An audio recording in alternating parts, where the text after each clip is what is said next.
Every day is an opportunity for you to learn something that sets your home improvement or home services business apart from the competition. Let's make today one of those days. This is a podcast for home improvement and home services marketing. This is Built By. You've got to be adaptable. You've got to find a way to accommodate an uncomfortable customer. If you're not getting to home advisor leads in the first 5 minutes, you shouldn't even do it. Hopefully we're eating their lunch while they're trying to get back up and running.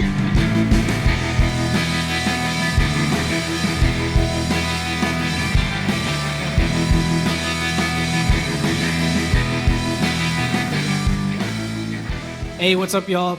Matt here with Hatch and another episode of Built By.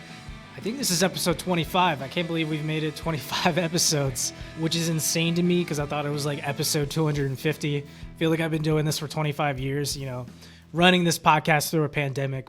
I sit here and I talk on this microphone. I'm trying to apply a lot of the principles that I'm learning here. Hopefully you're getting some value out of this. But all this is to say, I want to hear from you guys. And I don't know if I've ever said this, but please email me. If you're listening to this, if you're getting any sort of value out of it, if there's any topics you want to hear, I want to be the person that gives you the value that you want. So email me at mattminer@usehatchup.com. You can text me. My cell phone number is 804-317-9265. If you call me, I probably won't pick up. I read a stat recently that said 98% of consumers won't answer calls from businesses or unknown phone numbers. I am within that 98%. I work for a company that has kind of mastered the art of texting for home improvement, so I've got to promote the texting. So let's segue in today's actual episode, things that matter. Today, I've got Eric Thomas on the podcast. He's the founder of Rival Digital. They specialize in digital marketing specifically for the HVAC industry. And it's kind of different. We haven't really focused vertical specific in this podcast yet. If you're a roofer or an exterior guy or a remodeler, don't click away just yet. There's a lot of good things in here that you can take away from this. Today, we're really going to hone in on reputation management. That's not something that we've really talked about, but that's, a key point for a lot of companies. When somebody does find you online, what are they going to see? What's going to be the thing that sets you apart from everyone else? It's typically reviews, right? If you've got a ton of 5-star reviews, they're going to reach out to you without a doubt. If you're kind of hovering between 3 reviews online and you've got 3 stars, it doesn't look good. So today we're going to get a little bit technical, a little in the weeds about reputation management and a few other things about digital marketing as it relates to HVAC. But again, this is good content for everyone. I think you can learn a couple things from this. So without further ado, I'm going to shut up and I'm going to kick off the episode. Again, reach out to me. I would love to hear your feedback. I'm doing this for you guys. I want to make sure that you're getting value out of these. So the more feedback I get, the better I can kind of fine tune it and make sure that this is something that's helping you in your day-to-day. So I'm going to go ahead and kick the episode off. This is Eric Thomas with Rival Digital. Enjoy.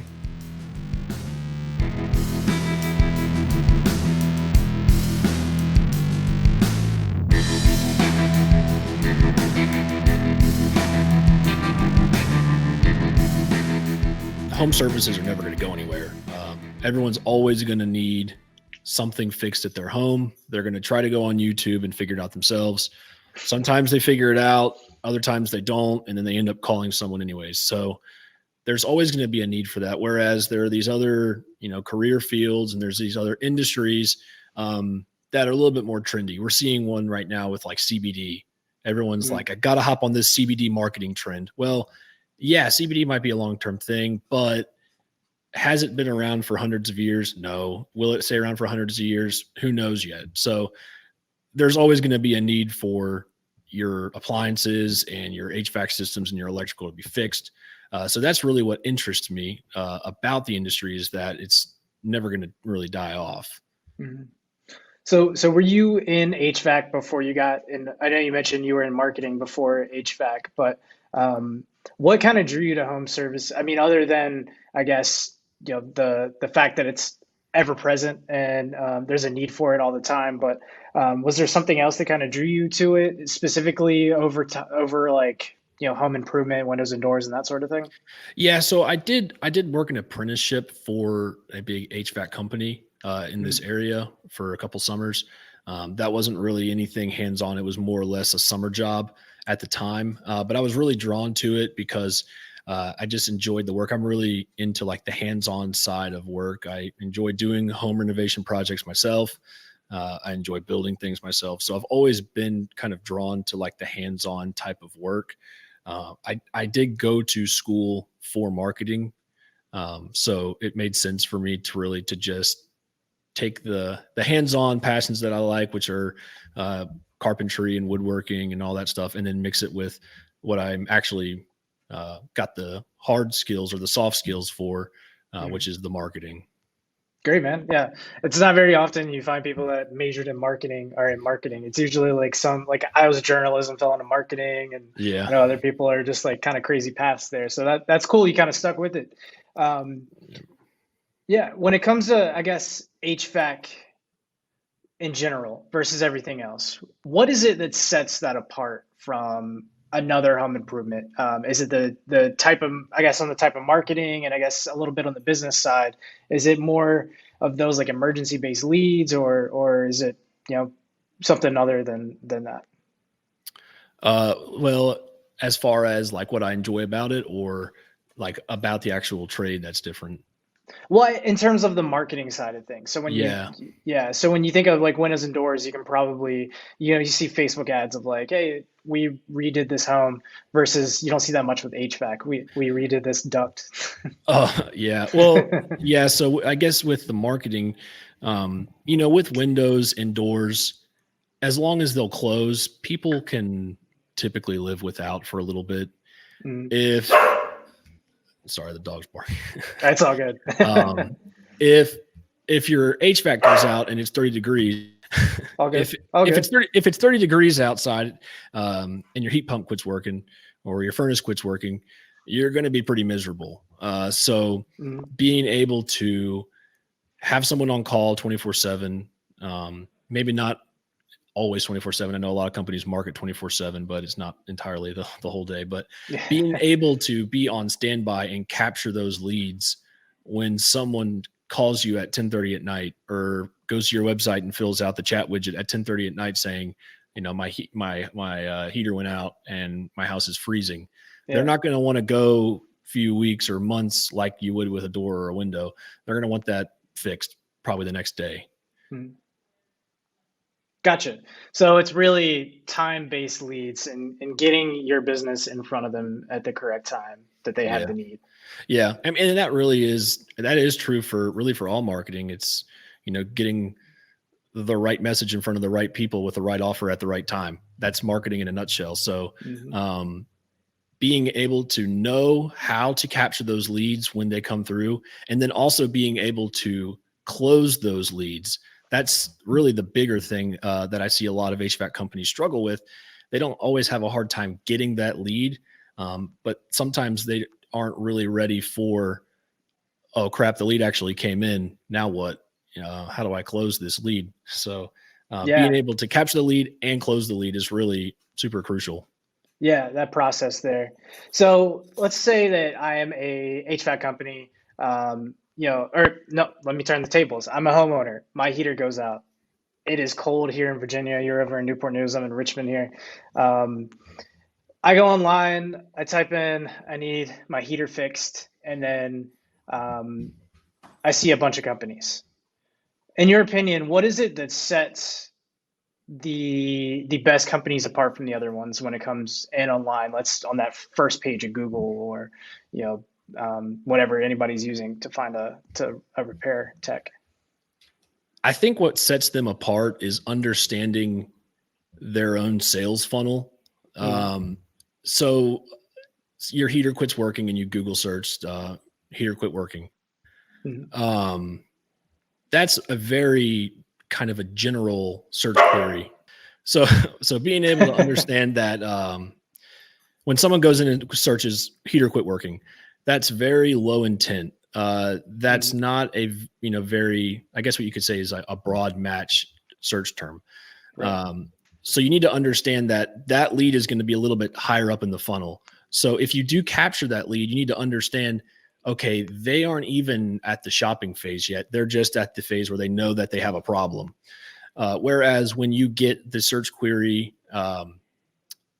water heater repair services in Virginia Beach, Virginia, or Ream water heater repair services in Richmond, Virginia, that person's all the way down here. Like, they already know, I have a Ream water heater, it quit working and I need it fixed. So you need to understand, like, that's probably, if you're running ads, that cost per click is probably going to be a little bit higher because it's way farther down in the funnel. So just being able to understand and have the awareness in the back end of your business, where that user's at in the buyer journey. Interesting. So targeting those specific keywords is a really great play for not only the paid ads, but also on the SEO side. So Yeah. is that a two-pronged approach that you usually coach your clients on when they come to you? Is you got to have it in both realms? Yeah. So there's really 4 big things that we focus on with keywords. There's volume, there's competition, there's focused, and then there's cost. And the cost is really for paid advertising. So before you do any type of ad campaigns or SEO, you need to sit down and do some thorough keyword research on, what are we going to target, before we do anything else. And that really goes back to your business goals. But what are we going to target? So we'll check out the volume. So if the volume's low, then typically the competition for that word is low. The cost will be lower and the conversion rate will be higher, but the focus is also lower, the focus is higher. So when the volume's low on a long keyword like Ream water heater repair, Richmond, Virginia, the volume for that's going to be very thin, usually 10 to 100 a month, because not very many people are going in Google and typing that. Whereas with a keyword like water heater repair, there's probably thousands, probably 1,000 to 5,000 a month for that. Mm-hmm. So with those less specific keywords, you're going to have more competition. You're going to have every other service company in your area searching for it. The focus is much lower because they have only searched for water heater repair. They don't know actually what they need. It might just be a repair, which could just be a couple $100 in your pocket, or it might be fully blown. They don't really know what the deal is. And so for that, the cost is going to be higher because you're competing with so many more people.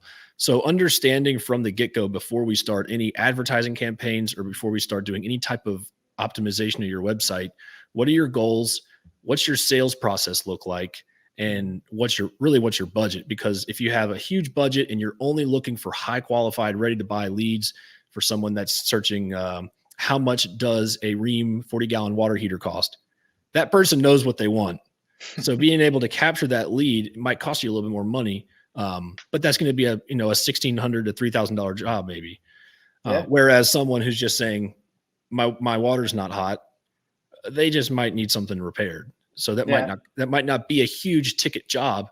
So you want to make sure that cost per click and also that cost per lead is lower for search queries like that. Because if your cost per conversion is $55 and someone's doing a $110 job, you're not really making a huge profit margin there. Mm-hmm. Yeah. It's interesting. Yeah. The more specific, the hotter the lead, I think. And it's much easier to sell from the get go. So that's interesting on that keyword piece. Changing gears a little bit, I want to talk a little bit about reputation management. And I know this is something that I don't think we ever talked about Rival Digital and you guys. So I'd love to hear a little bit about Rival Digital before we dive into that and what you guys have going on and some of your services there. Yeah. So Rival Digital is a full service digital marketing agency for residential HVAC contractors. That's exclusively who we service. We don't do commercial. We don't do just plumbing.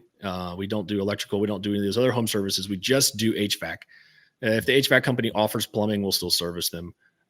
But our bread and butter is residential HVAC contractors. So we offer website design, SEO, pay-per-click, social media, reputation management, and we also do local listings management as well. Nice. It's convenient you do reputation management because I wanted to make that a big topic today. Yeah, absolutely. So again, going back to that scenario of somebody finding you online, what I hear a lot of times is people trust online reviews more than anything else when it comes to buying decisions. I'm sure, I bought things off Amazon. I always scroll down to see what people say about it before I buy it. So when it comes to someone's HVAC business, how do you go about, keeping that top of shape, making sure that it looks good to a customer?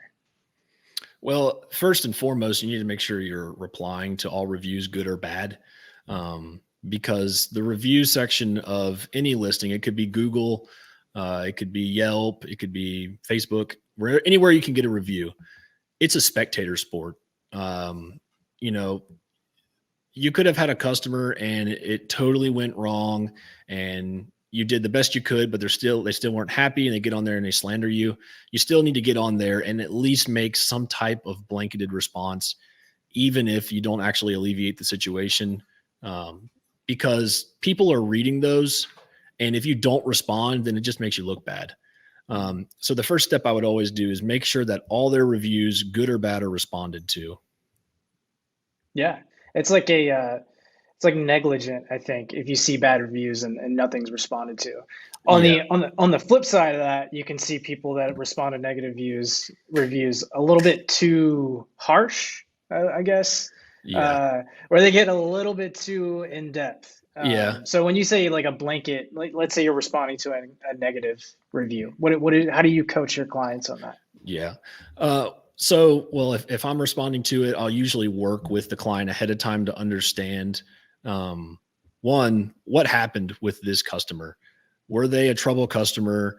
Was it just a bad fit and it just wasn't something we could actually fix?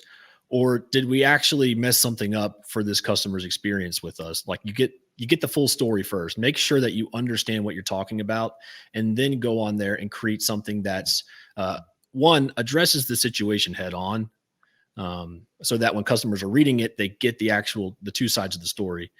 Two, is worded delicately enough so that you aren't being harsh and you aren't starting a fight, because that is something a lot of owners will do because it's their business. It's their livelihood. Obviously, they're going to want to defend it. And so that's where you're saying some people reply kind of harshly. Well, that's just because they take it personally. And so, making sure that the response is addresses the situation head on, is worded delicately enough so that it doesn't trigger this customer to come back and start fighting with you, and then offers a resolution. So if someone got on there and said, Bob ripped me off, he did a terrible job, my heat's still not working, I've given these guys $2,500 and I still am so uncomfortable in my home. Well, you get on there and you say, okay, well, you address the situation. We're sorry to hear that you've had a negative experience with our company. Then you go in there and you word your side of the story.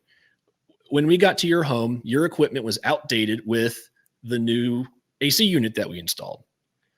We offered you to replace the other equipment so that would be compatible, and you did not accept that service. So you're telling your side of the story. You're not being like, hey, screw you, dude. Like, you didn't listen to us. You're telling him, and you're telling everyone reading, because this is a spectator sport, remember, you're telling them what happened in a factual manner. And then at the end, you say, please give our office a call, and we would love to make this situation right. Or you could say, send us a DM with a phone number that we can contact you at.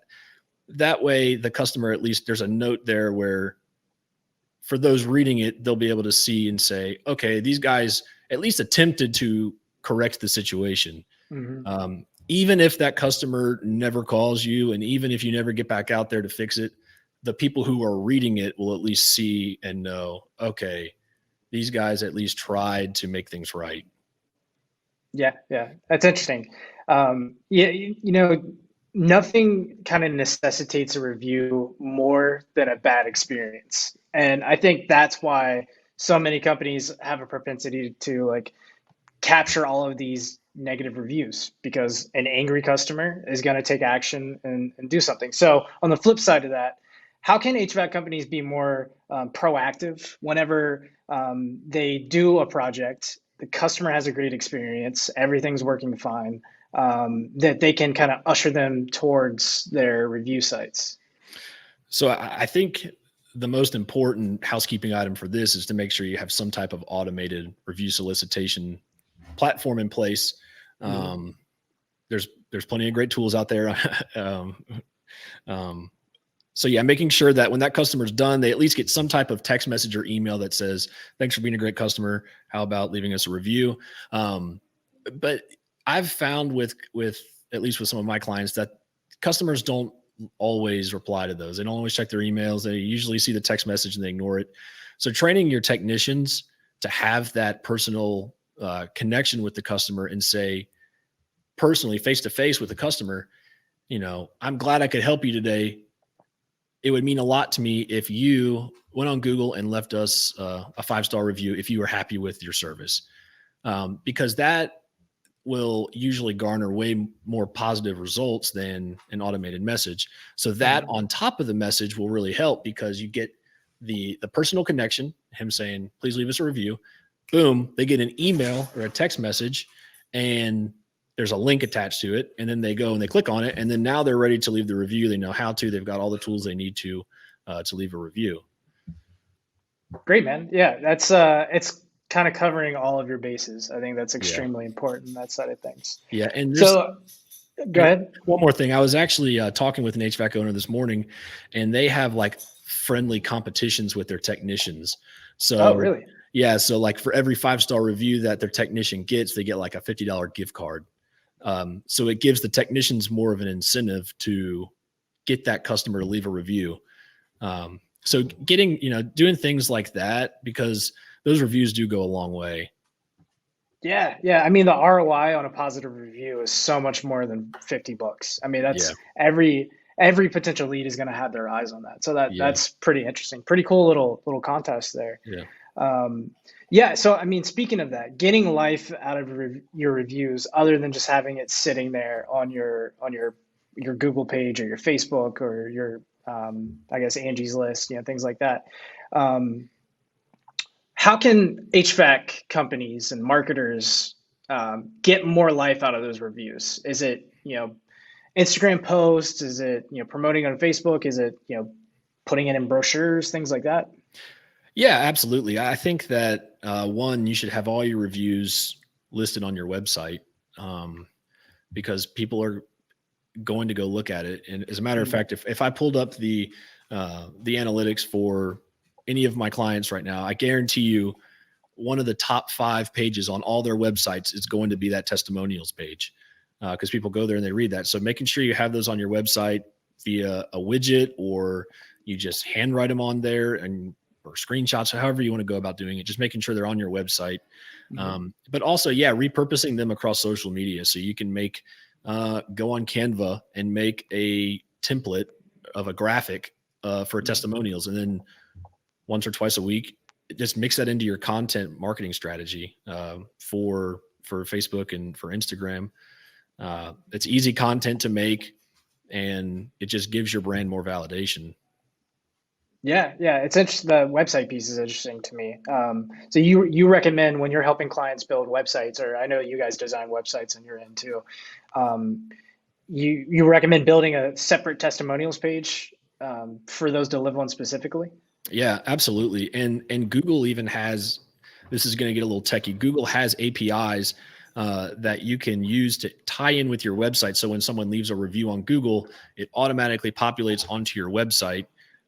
And there's no direct ranking signal there, but some SEO professionals out there tend to believe that it may help. Interesting. So yeah, man, there's one last question I'd like to ask every guest. I think this has been a great episode, but I love to end with last tip before we dip. So what's the number one tip you're giving your clients right now when it comes to marketing that they're using and applying to their business today? Ooh, well, I'm going to go with 2 tips. One, make sure that you have someone in your office or an agency that is monitoring customer data, and when you're marketing, because there's more and more laws are being passed now for data privacy, and making sure that the advertisements that you're running, the contests that you're running, and all your marketing messaging is in compliance with those data privacy laws is huge, because the last thing you want is for someone out there to look for an easy way to make some money and try to sue you for something. So making sure that you're on top of all that stuff, especially with advertising on Facebook and Google. Other than that, I would say the big thing I'm telling a lot of clients right now is on the website end, Google is making it more and more important, or putting more importance on the user experience of your website. And as a matter of fact, in May, they're going to be releasing an algorithm update, which will benefit websites who have passed these core web vitals tests. So that's a very long and fancy way of saying, make sure your website loads fast.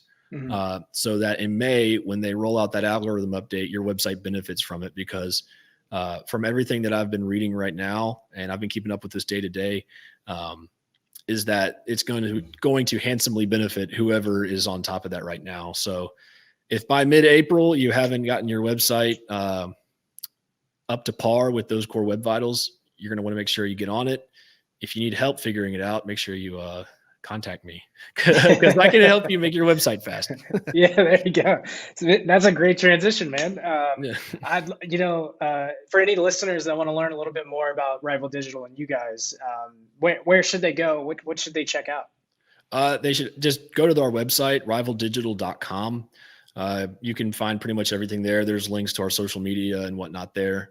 We have a podcast called the Smart HVAC Marketing Podcast, which you were one of our first guests on the show. So, yeah. Talking about rehash. Get some more stuff about Hatch, go there.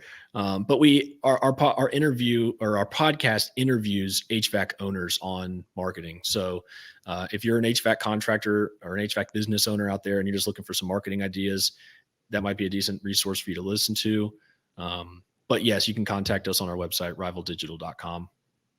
Great, man. Well, Eric, thanks so much for joining me. That's all the questions I had today. I think there was a ton of cool stuff in here. That the webpage speed thing, I got to go look up myself. Yeah. I got to make sure we're up to par there. That's a good point to make. Yeah, I'll send you the link to it. Yeah, perfect. I'm going to drop the link in the YouTube description as well, and on our page where this is posted. So awesome. Again, Eric, thanks so much for joining, man. Until next time. Absolutely. Thank you so much.